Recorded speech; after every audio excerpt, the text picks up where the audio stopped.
Buat kalian yang sudah mengklik video ini, gue ucapkan selamat datang di channel ini.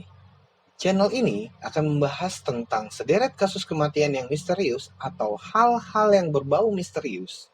Dan semua cerita ini berdasarkan dengan cerita nyata.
Kali ini gue mau ceritain tentang Ozzy si manusia es. Awalnya, tanggal 19 September 1991, jam 13.30, ada dua orang wisatawan asal Jerman, Erika dan Helmut Simon, yang sedang mendaki pegunungan Alpen. Mereka berdua nih, baru aja turun dari puncak Vinyl di daerah Tesenjok. Di tengah perjalanannya, mereka nggak sengaja ngeliat tumpukan batu berwarna coklat yang ketutup es.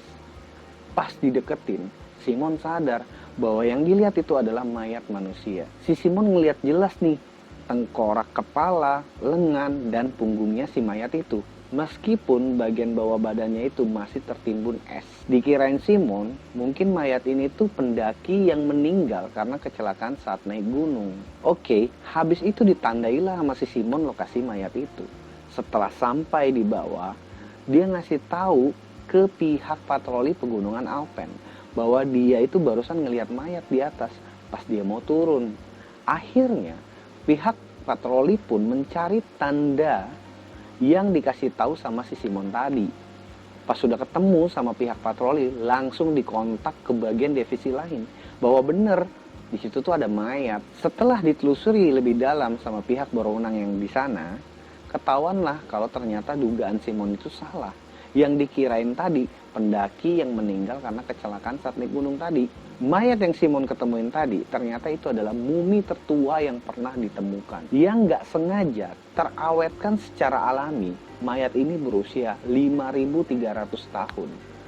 Dikenal dengan nama Ozzy the Iceman. Saking hebohnya nih berita ini tersebar, para ilmuwan dan arkeolog pun dilibatkan. Terus nggak gampang untuk keluarin mayat ini. Kenapa? Karena mayat ini lama banget di situ dan juga ada bongkahan es yang gede banget. Salah-salah bisa longsor. Terus cuaca di situ kurang banget bersahabat.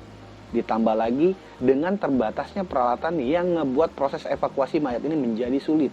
Setelah 4 hari mencoba, tepatnya tanggal 23 September 1991, tubuh Ozzy akhirnya bisa diangkat, guys. Terus ditaruh ke kantong jenazah. Mayat Ozzy ini pun langsung diterbangin pakai helikopter ke kota Van. Nah, sekarang kita sebut dia mumi aja ya, biar lebih gampang gue ceritanya. Terus mumi ini tuh dibawa ke Institut Kedokteran Forensik Innsbruck buat diteliti. Para arkeolog yakin banget bahwa mumi itu meninggal tahun 3000 sebelum Masehi. Kalian bisa bayangin gak tuh? 3000 tahun sebelum Masehi. Dan pada saat itu juga, para arkeolog ini menyadari bahwa Ozzy adalah salah satu penemuan arkeologi paling gokil di abad modern ini. Setelah berita ini makin heboh lagi karena diteliti, makin banyak banget Netizen yang bertanya-tanya, siapakah Ozzy ini? Nah, ayo kita bahas lebih dalam lagi ya. Setelah melalui proses penelitian yang panjang, ternyata si Ozzy ini adalah seorang pria yang hidup antara tahun 3350 sampai 3100 sebelum Masehi pada era Chalcolithic. Tinggi mayatnya itu sekitar 5 meter guys. Bayangin 5 meter. Kita aja paling tinggi mungkin 2 meter. Umumnya sih 1 meter sampai 2 meter lah. 1 meter kecilan. Umumnya itu mungkin 1 meter 60 sampai, ya ada juga yang 150-an sampai 2 meter mungkin ya. 2 meter juga ada mungkin. Itu umumnya. Ini 5 meter guys, bayangin aja sendiri. Dia meninggal umur 46 tahun. Diketahui Ozzy menderita penyakit arthritis. Baju yang dipakai Ozzy ini sangat keren menurut para ilmuwan pada masanya. Ozzy pakai topi bulu, jaket bulu domba yang ditutupin mantel rumput tahan cuaca, sepatu kulit setinggi lutut, dilapisi rumput sebagai penyekat. Ozzy juga pas meninggal itu ngebawa sesuatu nih guys, yaitu kapak yang terbuat dari tembaga, pisau batu, busur dan anak panah. Dia juga mempunyai korek api guys, tapi beda sama korek api yang biasanya kita pakai tinggal cek nyala api. Ini korek zaman dulu yang harus pakai batu digosok-gosok gitu guys. Pasti tahu lah ya. Kalau nggak tahu gue kasih gambarnya. Nih gambarnya. Terus hasil lainnya, analisis DNA-nya juga membuktikan bahwa dia sering banget terkena penyakit berat. Dan hal inilah yang menyebabkan Ozzy nggak kuat menghadapi cuaca buruk atau cuaca ekstrim yang membuat dia itu beku sampai mati. Selama diotopsi, semua organ dalam Ozzy diperiksa. Dan hasil otopsi menunjukkan bahwa semua organnya itu bagus, tapi paru-parunya aja yang hitam. Diperkirakan karena Ozzy sering menghirup asap perapian, ya seperti api unggun. Ozzy itu memiliki 57 tato di badannya. Menurut para peneliti, hal itu hampir menyamai akupuntur modern yang biasa dilakukan untuk mengobati berbagai gejala penyakit. Teka-teki kematiannya pun masih menjadi misteri. Awalnya, Ozzy dikira meninggal karena kedinginan. Tetapi ketika di X-ray pada tahun 2001, ada anak panah yang pernah bersarang di bahunya. Hasil CT scan pada tahun 2005 juga menduga anak panah itu menembus salah satu arteri Ozzy. Kemungkinan besar ini menjadi penyebab kematiannya. Itulah cerita si Ozzy. Sekarang kita bahas konspirasi dari Ozzy si manusia es. Ada hal yang gak kalah menarik nih guys buat kalian tahu.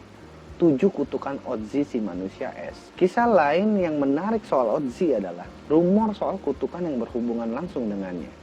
Konon katanya, manusia purba itu merasa marah karena ketenangannya selama 53 abad diganggu manusia modern. Rumor adanya kutukan ini dimulai dari ketika Helmut Simon yang menemukan mayat tadi, yang pertama kali menemukan tadi, meninggal dunia dalam badai salju saat hiking di tempat yang sama pas diketemuin mayat Ozzy tadi. Dan hanya dalam beberapa jam setelah pemakaman Simon, kepala tim penyelamat gunung yang ditugaskan untuk menemukannya, Dieter Warneck, meninggal dunia karena serangan jantung. Kemudian, pada bulan April 2005, arkeolog Konrad Spindler yang pertama kali memeriksa mayat Ozzy meninggal karena kompilasi multiple sclerosis. Lalu, kepala tim forensik yang memeriksa Ozzy, Rainer Hahn, tewas dalam kecelakaan saat akan memberikan kuliah soal manusia es itu. Pendaki gunung yang mengantar Hahn ke mumi Ozzy, Kurt Fritz, tewas dalam insiden longsoran salju. Orang yang merekam evakuasi Ozzy, Rainer Hall, meninggal akibat tumor otak. Yang ketujuh, arkeolog molekul kelahiran Amerika Serikat Tommy Loy ditemukan tewas di dalam rumahnya saat menyelesaikan sebuah buku tentang Ozzy. So guys, bagaimana menurut kalian? Apakah kalian percaya akan hal kutukan yang menyebabkan kematian? Atau ini hanya kebetulan semata? Tulis di kolom komentar ya tanggapan kalian, karena gua penasaran banget dengan tanggapan kalian. Terima kasih sudah menonton, sampai jumpa di next video. Gua Chandri, bye.